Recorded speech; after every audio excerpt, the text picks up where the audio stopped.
Hello everyone, welcome to read Mantra. हमारा class 12 का topic probability चल रहा था। हमने प्रोबेबिलिटी में काफी कुछ पढ़ चुके हैं और आज में भी हमारी ये लास्ट क्लास होगी प्रोबेबिलिटी की। तो देखो, हमने जो जो पढ़ लिया था हमने क्या क्या पढ़ लिया है। हमने बेस थ्योरम पढ़ा, हमने कंडीशनल प्रोबेबिलिटी पढ़ी, हमने मल्टीप्लिकेशन थ्योरम पढ़ा। ये सब कई चीजें हमने पढ़ी हैं, हमने कई फॉर्मुलेस पढ़े, उस पर n नंबर ऑफ क्वेश्चंस किए हैं हमने। आपने अगर हमारी क्लास अटेंड करने के बाद हमारे एनसीईआरटी के क्वेश्चन सॉल्व किए होंगे तो सब इजीली लग गए होंगे। तो आज जो हमारा नया टॉपिक है उसका नाम है random variables and probability density functions.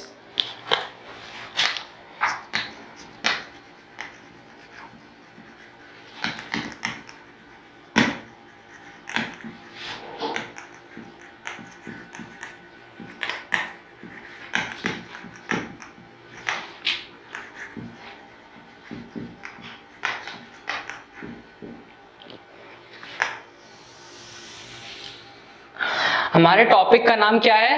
Random variables and probability density function. ये जो प्रोबेबिलिटी डेंसिटी फंक्शन है इसको शॉर्ट में हम पीडीएफ भी लिखते हैं।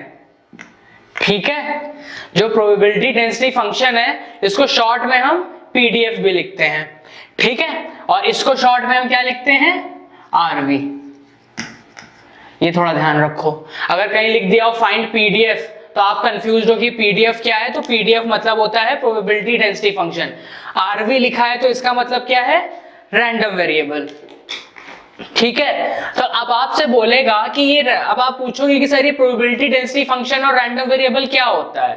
तो देखो, प्रोबेबिलिटी डेंसिटी फंक्शन और रैंडम वेरिएबल उन वहां पे यूज करते हैं जहां पे मान लो तुम्हारे पास कोई फंक्शंस दिए हैं, ठीक है, या कोई टैबुलर फॉर्म में डेटास गिवन है और हमको प्रोबेबिलिटी निकालनी है। तो वहां पे हम, अगर कोई फंक्शन गिवन है तो हम प्रोबेबिलिटी डेंसिटी फंक्शन यूज करते हैं, अगर कोई टैबुलर डेटा गिवन है तो हम रैंडम वेरिएबल्स का यूज करते हैं। अब बात आती है रैंडम वेरिएबल है क्या। रैंडम वेरिएबल तुम्हारा कुछ भी हो सकता है, नाम से ही पता चल रहा है कि रैंडम वेरिएबल है। इसकी वैल्यू 0, 1, 2, 3 कुछ भी हो सकती है, डिपेंड करता है आपके क्वेश्चन में क्या पूछा है। ठीक है, तो चलो इसकी थोड़ी सी डेफिनेशन लिख लेते हैं। A random variable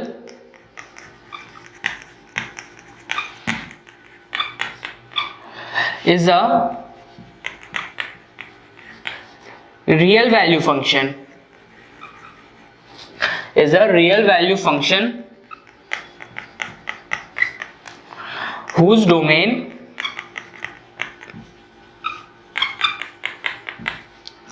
is the sample space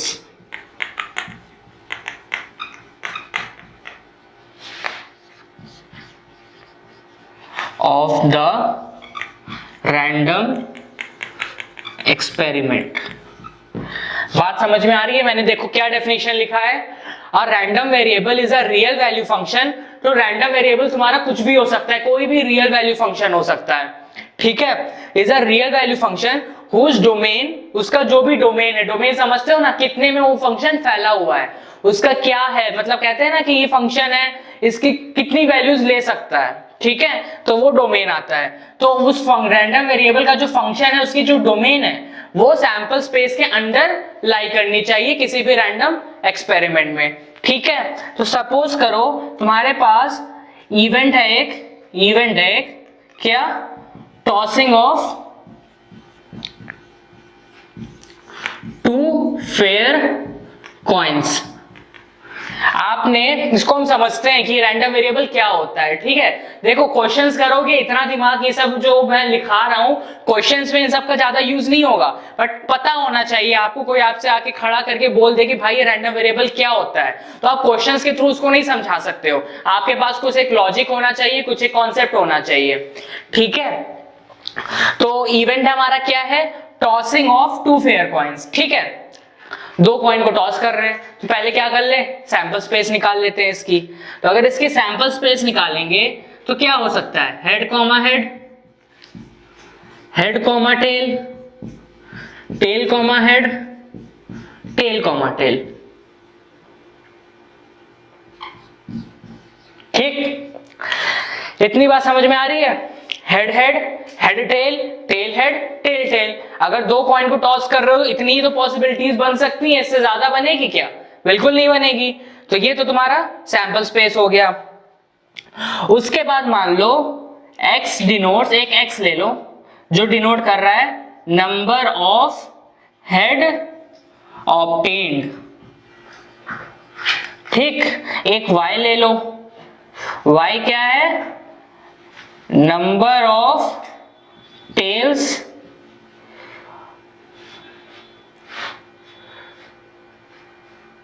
नहीं, y है तुम्हारा number of heads minus number of tails. तो यहां पे हम कहेंगे x and y are called random variables.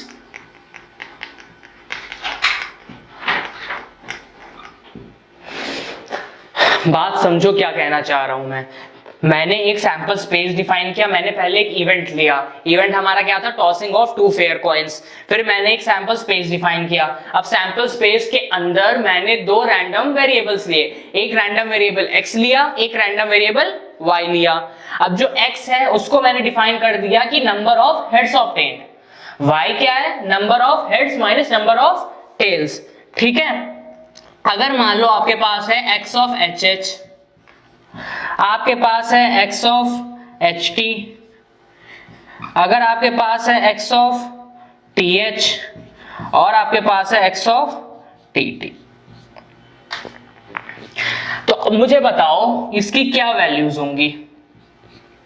x क्या है? नंबर ऑफ हेड ऑब्टेन्ड, ठीक। तो यहां कितने हेड है? दो हेड है, तो इसकी वैल्यू 2। यहां कितने हेड है? एक हेड, इसकी वैल्यू 1। यहां पर भी एक हेड, इसकी वैल्यू 1। यहां पे एक हेड भी नहीं है, इसकी वैल्यू 0। वही दिक्कत है, इसमें समझ में आ गया। देखो धीरे धीरे कॉन्सेप्ट को समझो, क्या मैं बताना चाह रहा हूं। एक बार में नहीं समझ में आ जाएगा कि क्या है, धीरे धीरे बिल्डअप करेंगे, फिर दोबारा वहां से मैं चलूंगा और समझाऊंगा, ठीक है। धीरे धीरे मैं क्या करना चाह रहा हूं बस उतना समझो। मैंने सैंपल स्पेस डिफाइन किया, x और y मैंने दो बोल दिया रैंडम वेरिएबल्स है मेरे। x है तुम्हारा number of head obtained, y है तुम्हारा number of head minus number of tails. तो मैंने x ऑफ अगर हेड हेड ये वाला केस लिया तो 2 आई आंसर। अगर मैंने हेड और टेल लिया तो आंसर 1 आया, टेल हेड लिया तो भी आंसर 1 आया, टेल टेल लिया तो आंसर 0 आया। Similarly y of head head, y of head tail, y of tail head और y ऑफ टेल टेल।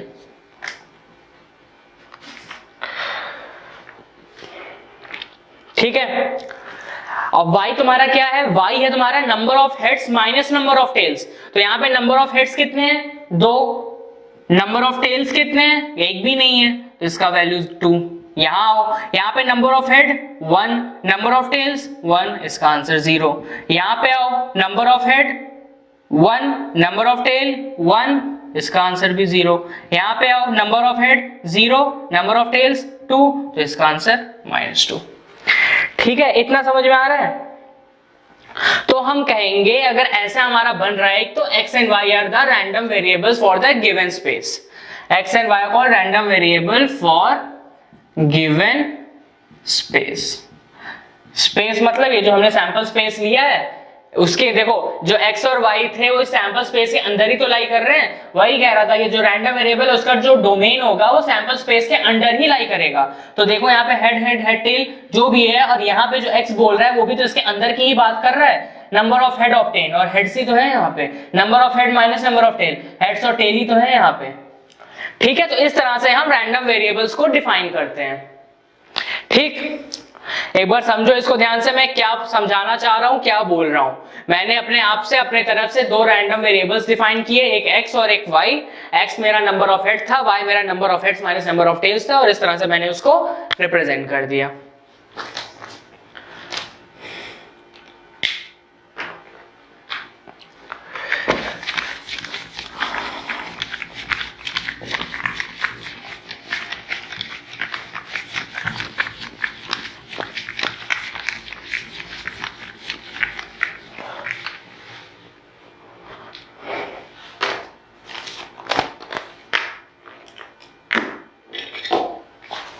तो चलो एक क्वेश्चन करते हैं, क्वेश्चन से थोड़ा समझते हैं। ये जो मैंने बताया अगर आपको नहीं भी समझ में आया तो भी इतनी कोई दिक्कत वाली बात नहीं है, जिनको समझ में आ गया तो बहुत अच्छी बात है, क्योंकि इस चीज का आपके क्वेश्चन सॉल्व करने में इतना यूज नहीं है। क्वेश्चन सॉल्व करने में क्या यूज है वो देखो। सपोज आपका एक क्वेश्चन बोल दिया है कि find the probability distribution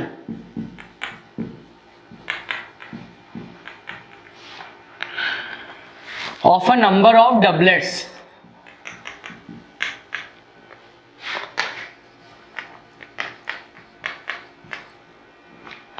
in a 3-throw of pair of dice.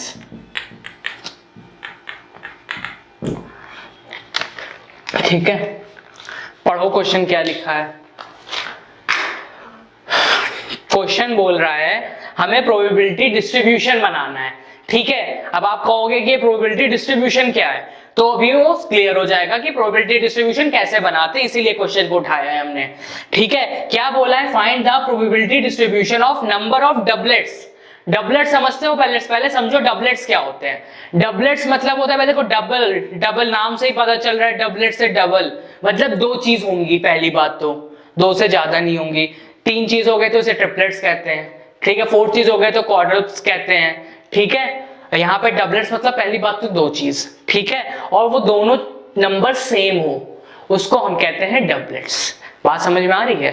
For example x, x, y, y, 2, 2, 5, 5, ये सारा ग्रुप ऑफ डबलेट्स है। तो मतलब ये कि हमारे पास एक ग्रुप में दो एलिमेंट्स प्रेजेंट हो और दोनों एलिमेंट्स अगर हमारे सेम हो तो हमारा डबलेट्स फॉर्म होता है। ठीक है, तो अब चलो इसमें डबलेट्स बता दो क्या क्या बनेंगे।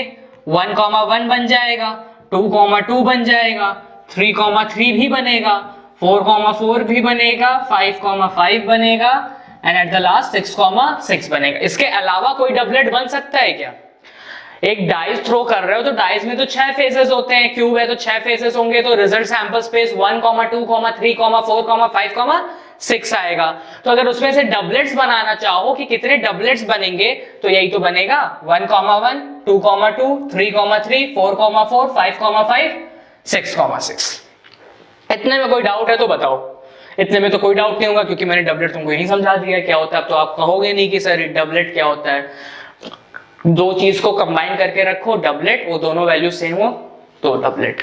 ठीक, अगर आपसे बोला जाए कि P ऑफ डबलेट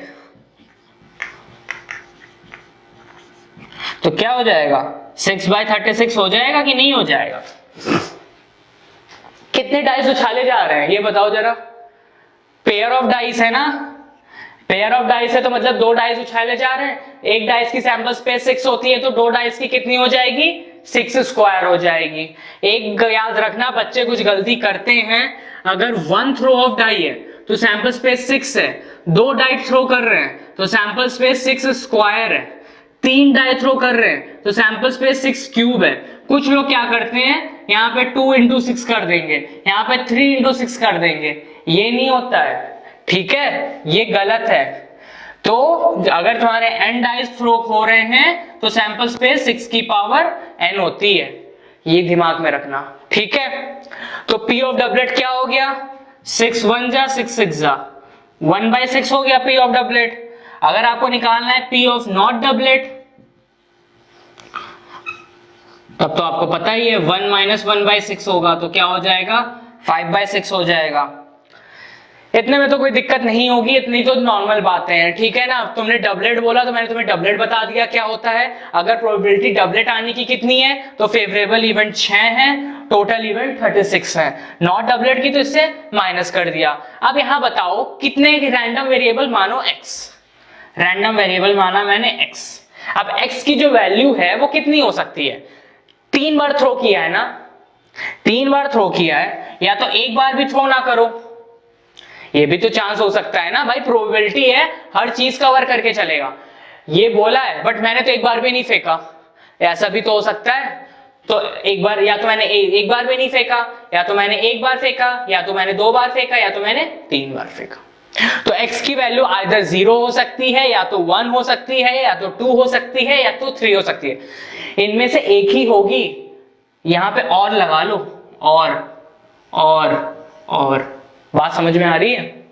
और लगा दिया मैंने। ये नहीं कि x की सारी वैल्यूज हो जाएगी, इसकी वैल्यू 0 भी होगी, 1 भी होगी, 2 भी होगी, 3 भी होगी। भाई एक x तुम्हारा एक रैंडम वेरिएबल है, रैंडम वेरिएबल है, तो x की जो वैल्यू होगी या तो 0 होगी, या तो 1 होगी, या तो 2 होगी, या तो 3 होगी। अब आप मुझसे कहो सर ये आपने अपने आप से कैसे डिसाइड कर लिया कि x की वैल्यू 0, 1, 2, 3 होगी? तो भैया मैंने अपने आप से डिसाइड नहीं किया, उसने साफ साफ बोला है कि 3 बार थ्रो किया जा रहा है। तो या तो एक बार भी थ्रो नहीं करेगा, या तो एक बार थ्रो करेगा, या तो 2 बार थ्रो करेगा, या तो 3 बार थ्रो करेगा। वो हमारा कहां पे डिफाइन करेंगे? x में। और x हमारा क्या है? यही हमारा रैंडम वेरिएबल है। आप समझ में आ रहा है ये रैंडम वेरिएबल का क्वेश्चन में कैसे यूज होता है? ठीक है, तो चलो अब निकालते हैं।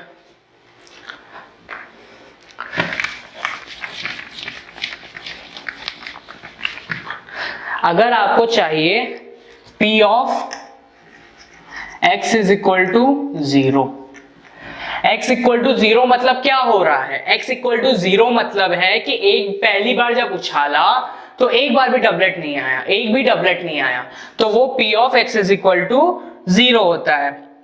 ठीक है, मतलब कि आपने जब उछाला x की वैल्यू 0 है, तो यहाँ x की वैल्यू 0, 1, 2, 3 क्या डिफाइन कर रही है? x इज इक्वल टू 0 मतलब हो रहा है कि एक भी डबलेट नहीं आया। x इज इक्वल टू 1, तो जब 3 बार उछाला तो एक बार डबलेट आया, 2 बार डबलेट नहीं आया। x इज इक्वल टू 2, 2 बार डबलेट आया, एक बार डबलेट नहीं आया। x इज इक्वल टू 3, तीनों बार डबलेट आया। ये तुम्हारा रैंडम वेरिएबल इस तरह से बताता है। एक बार फिर से रिपीट कर रहा हूं, x इज इक्वल टू 0, 1, 2, 3 तुम्हें क्या बताता है? x अगर 0 के बराबर है, इसका मतलब है एक बार भी डबलेट नहीं आया है, क्योंकि हमारी प्रोबेबिलिटी जो है वो डबलेट आने की है। ठीक है ना? तो अगर x इक्वल टू 0 है तो एक बार भी डबलेट नहीं आया। अगर और कितनी बार फेंका गया है? 3 बार फेंका गया है, एक बार भी डबलेट नहीं आया, तो मतलब तीनों बार क्या है? Not doublet. नॉट डबलेट मतलब 5/6। पहली बार भी 5/6, दूसरी बार भी 5/6, तीसरे बार भी 5/6। तो ये क्या हो गया? 125। और ये क्या हो गया? 6 6 36, 36 6 216। ठीक है, 216। ये आ गया p of x is equal to 0। x is equal to 0 मतलब क्या हो गया? एक भी डबलेट नहीं आया। अब हम निकालेंगे p of x is equal to 1। p of x is equal to 1 का मतलब मैंने आपको बता दिया है, बोलो क्या होगा? p of x is equal to 1 का मतलब एक डबलेट आया, पहली बार उछाला तो डबलेट आया, दूसरी बार उछाला तो डबलेट नहीं आया, तीसरी बार उछाला तो डबलेट नहीं आया। अगर मान लो पहली बार उछाला तो डबलेट आया, तो मतलब 1/6, दूसरी बार नहीं आया 5/6, तीसरी बार नहीं आया 5/6, तो इसका क्या हो गया? 5 5 25 अपॉन 216। ठीक है, फिर क्या है हमारा? p of x is equal to 2। x is equal to 2 का क्या मतलब है? x इज इक्वल टू 2 का मतलब है 2 बार उछाला तो डबलेट आया, तीसरी बार उछाला तो डबलेट नहीं आया, तो मतलब 1/6 इंटू 1/6 इंटू 5/6, तो हो गया ये 5/216। और last p of x is equal to 3 मतलब तीनों बार डबलेट आ गया, तो 1/6 इंटू 1/6 इंटू 1/6 बराबर 1/216। ठीक है, समझ में आ रहा है कैसे प्रोबेबिलिटी डिस्ट्रीब्यूशन रैंडम वेरिएबल्स का यूज करके हम क्वेश्चन को सॉल्व कर रहे हैं? बहुत ध्यान से समझना किस तरह से मैंने किस चीज को क्या डिनोट किया है। मेन बात यही है, किस चीज को क्या डिनोट किया गया है वो मैटर करता है। यहाँ x जो है रैंडम वेरिएबल, वो क्या बोल रहा है? x ये कह रहा है कि x के पास 4 वैल्यूज हो सकती हैं, या तो 0 हो जाएगी, या तो 1 हो जाएगी, या तो 2 हो जाएगी, या तो 3 हो जाएगी। और x0 का मतलब क्या है? भैया एक भी डबलेट ना हो। x1 का मतलब क्या है? एक डबलेट, 2 डबलेट ना हो। इसी तरह से सो ऑन। ठीक है, फिर उसके बाद आपने इसको डिफाइन कर दिया। जब x 0 है तो प्रोबेबिलिटी 3 पहली बार उछाला 5/6 आया, दूसरी बार उछाला 5/6 आया, तीसरी बार उछाला 5/6 आया, क्योंकि नॉट डबलेट की प्रोबेबिलिटी 5/6 हमने पहले ही निकाल ली है। इसी तरह से जब डबलेट आता जाएगा तो एक 1/6 बढ़ता जाएगा। अब मेन बात आता है आपका इसका प्रोबेबिलिटी डिस्ट्रीब्यूशन बताना है आपको ये नहीं बताना है। इतने में अपना क्वेश्चन खत्म मत कर देना, पूरे नंबर नहीं मिलेंगे तुम्हारा एट द एंड, ये काम है।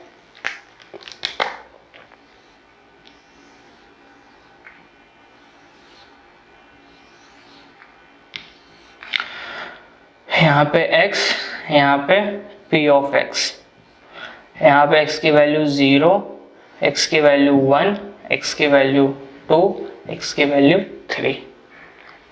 ठीक है, जब x 0 है तो वैल्यू कितनी आई है 125/216, फिर कितनी आई है 25/216, फिर कितनी आई है 5/216, फिर आई है 1/216।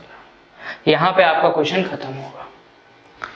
ठीक है, तो इस तरह से हम ये इसको हम कहते हैं प्रोबेबिलिटी डिस्ट्रीब्यूशन बनाते हैं, इस तरह से टेबल फॉर्म में बनाते हैं, तो ये कहलाता है हमारा प्रोबेबिलिटी डिस्ट्रीब्यूशन।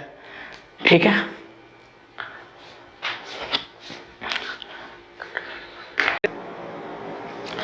देखो ये आपका रैंडम वेरिएबल्स और पीडीएफ जो है, इसको आपको धीरे धीरे समझ में आ रहा होगा। पीडीएफ पे तो अभी मैं गया भी नहीं हूँ, अभी मैं खाली रैंडम वेरिएबल्स को समझा रहा हूँ कि रैंडम वेरिएबल्स होते क्या हैं। ठीक है, तो अभी ये क्वेश्चन हमने करके प्रोबेबिलिटी डिस्ट्रीब्यूशन बना लिया था, एक और क्वेश्चन करते हैं, उसमें भी बनाने की कोशिश करते हैं।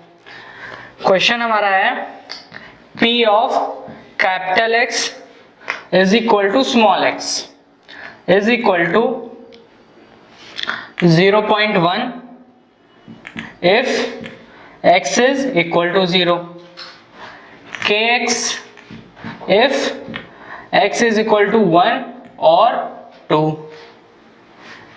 k of 5 minus x if x is equal to 3 or 4 और 0 otherwise। आपसे पूछा क्या है, पहला आपसे पूछा है फाइंड k, ठीक, दूसरा आपसे पूछा है p ऑफ x, ऐसे नहीं बोला है आपसे, थोड़ा इस लैंग्वेज में बोला है कि probability that you study at least 2 hours, exactly 2 hours, at most 2 hours।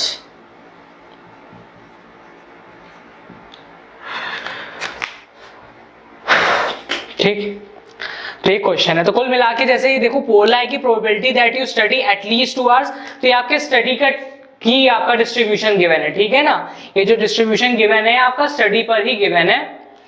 ठीक है, उतना बड़ा क्वेश्चन मैंने नहीं लिखा है, मेन आपको समझाने के लिए कुछ पार्ट ऑफ द क्वेश्चन लाया हूं मैं।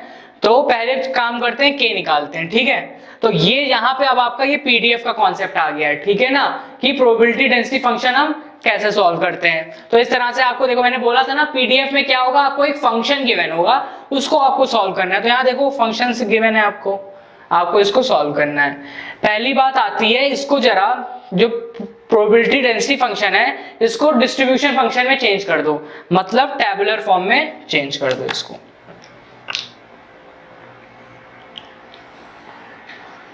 इसको मैंने क्या किया, टैबुलर फॉर्म में चेंज कर दिया।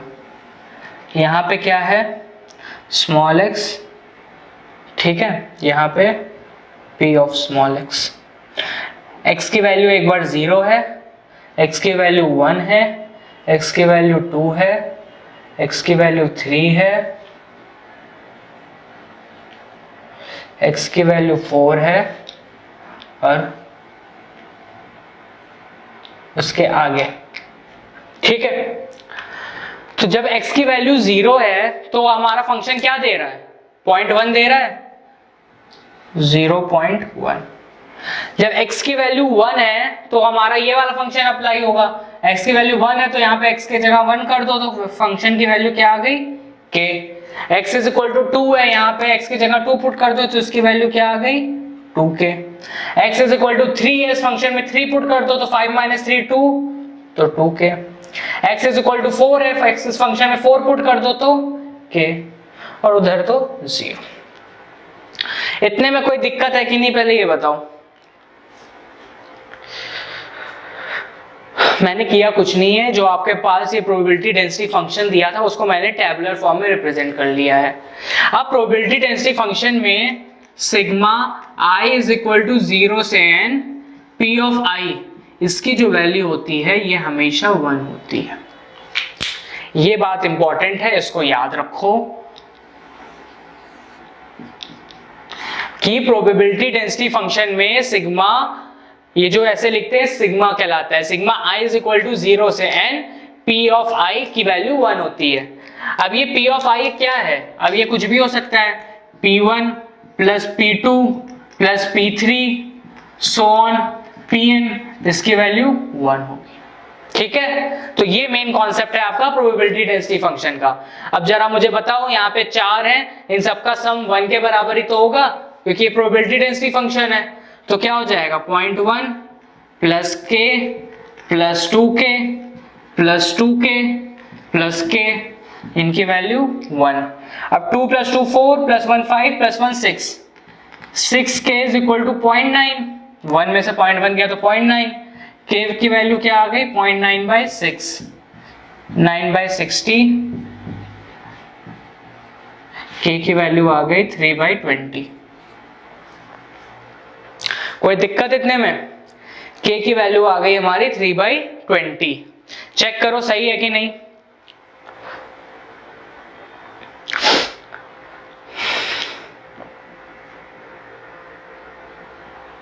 सही है, ठीक है। ये तो हमारा पहला केस सॉल्व हो गया। हमसे पूछा क्या था फाइंड के, तो हमने k निकाल लिया। अगला पार्ट क्या है, probability that you study at least 2 hours, exactly 2 hours, at most 2 hours. तो देखो एटलीस्ट, एग्जैक्टली एंड एटमोस्ट, क्या डिफरेंस है इनमें। एग्जैक्टली तो समझ जा रहे हो, एग्जैक्टली 2 आवर्स मतलब, एग्जैक्टली 2 आवर्स का मतलब हो जाएगा p of x is equal to 2, p of x is equal to 2, ये तुम्हारा मतलब है एग्जैक्टली 2 आवर्स का। ठीक, ये तो पता ही है आपको, एग्जैक्टली मतलब p of x is equal to 2। At least और एटमोस्ट, इसका क्या मतलब होता है, जनरली बच्चे इसमें बहुत ज्यादा कंफ्यूज होते हैं कि सर एटलीस्ट में ग्रेटर देन इक्वल टू होगा कि एटमोस्ट में होगा। तो देखो सिंपल सा याद रखो, तुम्हारे घर वाले तुमको बोलते होंगे यार एटलीस्ट इतना काम तो सही से कर लो, सुनते होगे कभी ना कभी, कभी सुना होगा ये बात कि भाई मेरे इतना काम तो अच्छे से कर लिया करो, एटलीस्ट अपना काम तो अच्छे से कर लिया करो। तो इसका, इसी को अगर हिंदी में प्रोनाउंस करो तो क्या मतलब है कि कम से कम अपना काम तो अच्छे से कर लिया करो। तो एटलीस्ट मतलब होता है कम से कम। ठीक है, जो एटलीस्ट होता है ये होता है कम से कम, मतलब इससे कम मत करना, इससे इतना करो या इससे ज्यादा करो, बट इससे कम मत करना। जैसे बोला तुम्हारे घर वालों ने कि एटलीस्ट अपना काम तो सही से कर लिया करो, तो मतलब अपना काम करो या उससे ज्यादा भी करो, बट अपने काम तो कर लो, अपने काम से कम मत करो। अपना काम करो या उसके अलावा तुम्हें उससे ज्यादा करना है तो कर लो। तो इसीलिए होता है एटलीस्ट मतलब कम से कम। या तुम्हारे टीचर्स कहते हैं एटलीस्ट तुम्हें 70% लाना है एग्जाम में, तो भैया मतलब एटलीस्ट 70 का मतलब क्या है, 70 लाओ या 70 से ज्यादा लेके आओ, बट 70 से कम मत लाना। तो 70 सबसे लीस्ट वैल्यू हो गई ना, इसलिए उसको मैंने लिख दिया कम से कम। तो इसको डिनोट करेंगे हम greater than equal to something. ठीक है, तो एटलीस्ट जो होता है वो ग्रेटर देन इक्वल टू होता है, उतना या उतने से ज्यादा। एटमोस्ट एक वर्ड आता है, एटमोस्ट मतलब होता है ज्यादा से ज्यादा। जैसे वो कम से कम था वैसे ही एटमोस्ट है ज्यादा से ज्यादा। ज्यादा से ज्यादा मतलब जैसे कहते हैं एटमोस्ट इतना काम कर लो, मतलब ज्यादा से ज्यादा तुम इतना काम करो, इससे ज्यादा काम मत करना। जैसे तुम्हारे बॉस हैं, बॉस आके तुमसे बोलते हैं देखो एटमोस्ट 2 फाइल चाहिए मेरे को, मतलब ज्यादा से ज्यादा मेरे को 2 फाइल ही चाहिए। तुम 1 फाइल दो चलेगा, तुम 1 भी फाइल दो ना दो वो भी चलेगा, पर 2 फाइल से ज्यादा मत देना मुझको। ठीक, तो उसको हम कहते हैं एटमोस्ट। तो अब आपको समझ में आ रहा होगा एटलीस्ट और एटमोस्ट में क्या अंतर होता है। तो एटलीस्ट मतलब greater than equal to, at most मतलब less than equal to. Less than equal to ये कुछ भी हो सकता है, ठीक है। तो अब यहाँ पे आपसे पूछा है एटलीस्ट 2 आवर्स। एटलीस्ट 2 आवर्स मतलब P of X greater than equal to 2। At most 2 hours मतलब P of X less than equal to 2। अब समझ में आ रहा है, ये है आपका एग्जैक्टली, ये है आपका एटलीस्ट, ये है आपका एटमोस्ट। तो अब यहां पे आज के बाद से कभी कंफ्यूजन नहीं होनी चाहिए कि एटलीस्ट में ग्रेटर देन इक्वल टू है कि एटमोस्ट में है, क्या है। हिंदी में भी आपको लिख के बता दिया है और एग्जांपल्स भी दे दिए हैं। तो बस कुछ नहीं है, यहाँ पे आपसे पूछा क्या है, P of x greater than equal to 2। तो p of x greater than equal to 2 में क्या आ जाएगा, p of x is equal to 2 plus p of x is equal to 3 plus p of x is equal to 4। तो p of x is equal to 2 में क्या value आ जाएगी, 2k plus 2k plus k बराबर 5k। अब k की value कितनी है, 5 into 3/20, तो इसकी वैल्यू 3/4। ठीक, समझ में आ रहा है, क्लियर है ये चीज। इसकी वैल्यू कितनी हो जाएगी, 3/4। अब आपसे क्या पूछा है, क्या रह गया, आपसे पूछा है p of x less than equal to 2। तो क्या हो जाएगा, p of x equal to 0 plus p of x is equal to 1 plus p of x is equal to 2। ठीक है, तो p of x is equal to 0, p of x is equal to 1, p of x is equal to 2। x equal to 0 में इसकी value कितनी है, 0.1। x is equal to 1 में कितनी है, k, और x इज इक्वल टू 2 में कितनी है, 2k। तो ये क्या हो जाएगा, 3k प्लस 0.1, ये हो जाएगा 3 इंटू 3/20 प्लस 1/10। तो ये हो गया 9/20 प्लस 1/10।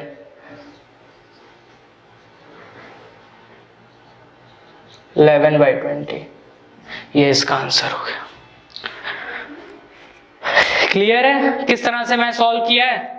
तो अगर आपसे पहले k की वैल्यू पूछी थी तो प्रोबेबिलिटी डेंसिटी फंक्शन पीडीएफ का कॉन्सेप्ट लगाओगे, सिग्मा इज इक्वल टू 0 से n pi। तो जितने भी सब गिवन होंगे सबकी वैल्यू 1 होनी चाहिए। 1 इक्वेट किया तुमने, k की वैल्यू निकाल दी, k की वैल्यू आ गई। उसके बाद तुमसे जो भी पूछे, एटलीस्ट 2 पूछे तो ये, एटमोस्ट 2 पूछे तो ये, एग्जैक्टली 2 पूछे तो निकाल। एग्जैक्टली 2 क्या होगा, एग्जैक्टली 2 तो वैल्यू 2k ही हो जाएगी। 2k मतलब 3 2 जा 6/20। ठीक।